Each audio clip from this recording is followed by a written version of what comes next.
Gaza पर ऐसे भयंकर धमाके हो रहे हैं। गाजा की धरती खून से लाल हो चुकी है।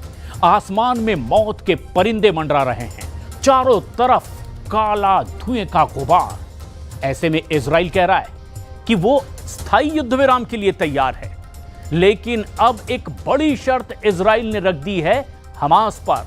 हमास से सीधे सीधे हथियार डालने की शर्त। और ये जबकि शांति के दावे किए जा रहे हो, तभी इजराइल के जेट्स गाजा में एक के बाद एक वहां लोगों को, मासूमों को अपना निशाना बना रहे हैं, बम बरसा रहे हैं। ऐसे में सवाल यह है कि यह शांति की ओर बढ़ाया गया गाजा की तरफ एक नया कदम या फिर बर्बादी का नया चैप्टर।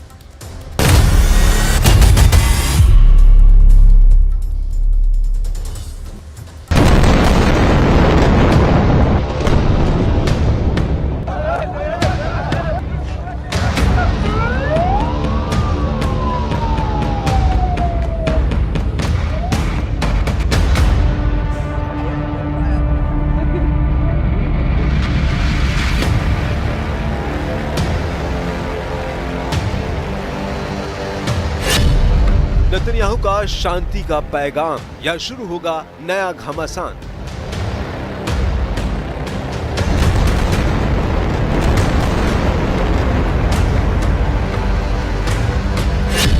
सशर्त सीज फायर की तैयारी या हमास के अंत की बारी।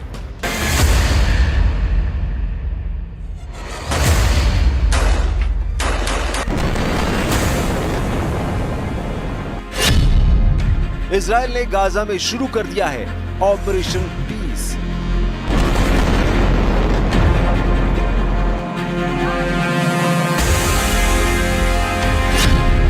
क्या गाजा में हमास की बर्बादी का नया चैप्टर शुरू हो चुका है?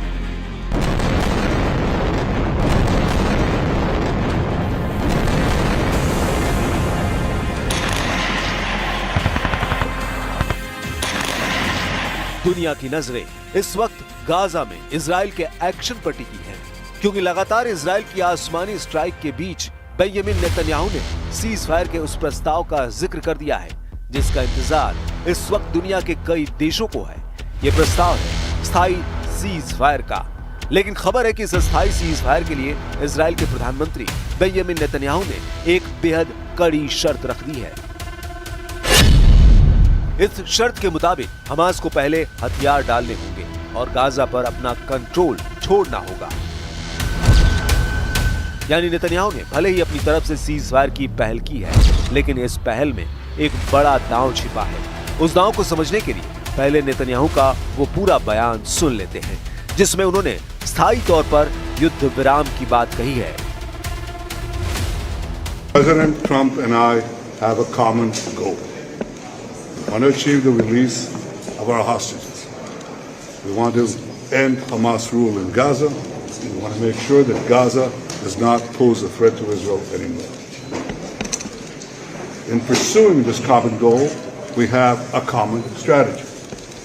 Not only do we have a common strategy, we have common tactics. This doesn't involve pressure, doesn't involve coercion, it involves full coordination. President Trump wants a deal, but not at any price. I want a deal, but not at any price. Israel has security requirements and other requirements, and we're working together to try to achieve it. Benjamin Netanyahu का ये बयान इसलिए भी बेहद अहम है क्योंकि उन्होंने ये संदेश वॉशिंगटन से वीडियो के जरिए दिया है। साथ ही वीडियो में इस बात की चेतावनी भी जारी की है। The President and I believe in a doctrine called peace through strength. First comes strength, then comes the peace. Our resolute action, the resolute decision of President Trump to act with us against those who seek to destroy Israel and threaten the peace of the world has made a remarkable change in the Middle East. We have still to finish the job in Gaza, release all our hostages, eliminate and destroy Hamas's military and governance capabilities, because Gaza must have a different future for our sake, for everyone's sake. And no country will settle for less. We certainly will not. These are all things that I discussed with President Trump. यही नहीं, इस बीच Israel के प्रधानमंत्री Benjamin Netanyahu ने बंधकों की रिहाई के लिए जल्द समझौते की बात भी कही। इजराइल वापसी से ठीक पहले दिए इंटरव्यू में कहा, That's obvious. I mean, we have the right of self-defense at any time, and I think that's widely recognized. I think on these matters, which I always prefer to negotiate not in front of a camera, I think there's a good chance we'll have this ceasefire, and that'll get us closer to the goal that I set from the beginning. Let's get them all back. लेकिन cease fire की कहानी ने उस वक्त नया मोड़ ले लिया जब बेंजामिन नेतन्याहू ने हमास को राक्षस का तमगा दे दिया।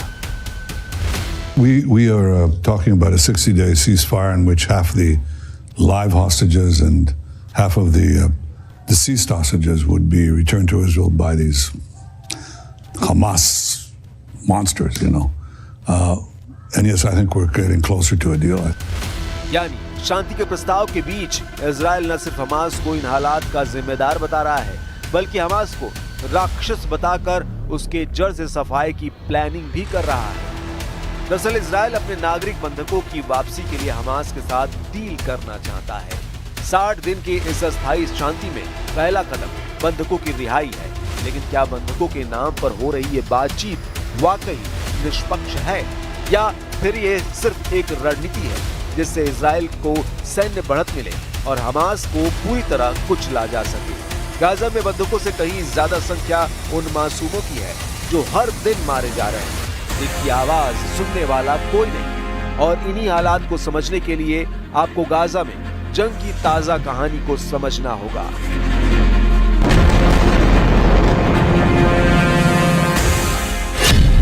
इजराइल के हमलों में फिर कांप उठा गाजा।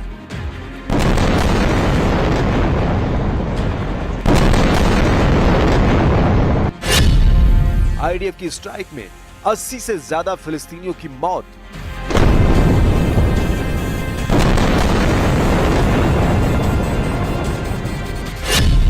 दस मासूम बच्चों का काल बना आईडीएफ का हमला।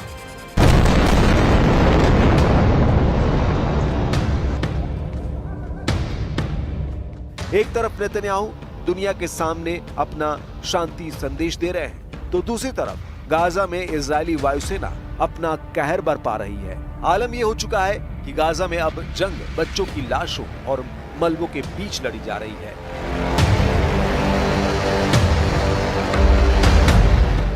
बीते 24 घंटे में इजरायली हमलों में 82 से ज्यादा फिलिस्तीनी मारे गए।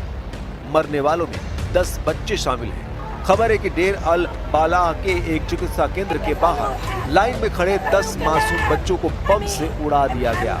अस्पताल अब कब्रगाह में बदल चुके हैं। इजराइल का दावा है कि वो आतंकियों को निशाना बना रहा है, लेकिन बम आम नागरिकों की छाती चीर रहे हैं।